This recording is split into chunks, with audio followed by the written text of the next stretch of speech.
right, ladies and gentlemen, this is a curious early 20th century book. It's a second edition of 1919, I think, which is a series of, September 1919. It's a series of comic nonsense poems, almost, by somebody called Captain L. de G. Sieveking, DSC, of the RAF, or the RFC, or whatever it was called then.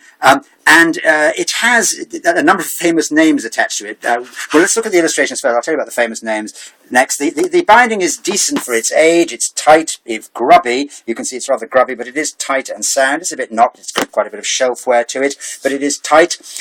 And as I say, the illustrations are by John Nash, the great sort of artist John Nash, brother of Paul Nash, and they're comic, light, slightly Thurber-like illustrations to illustrate these comic poems by Sieveking. And then a number of famous names have written other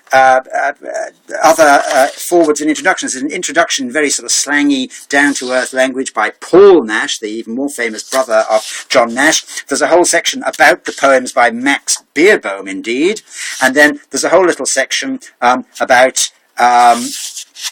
so that's by somebody called Cecil Palmer. There's another section by G.K. Chesterton, about the poems by G.K. Chesterton and about the drawings by Max Beerbohm. So you've got Max Beerbohm, G.K. Chesterton, John Nash and Paul Nash, all adorning with their words and pictures the poems, which are actually rather funny, of the author Sieveking.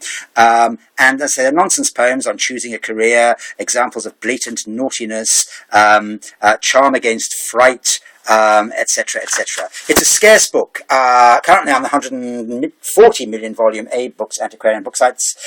Copies of this are selling for £72, £92, £95, with an actual poor copy selling at £100. There we are. Dressing gowns and glue, nonsense poems. The blue is slightly less vivid than this. It's a slightly more sky blue.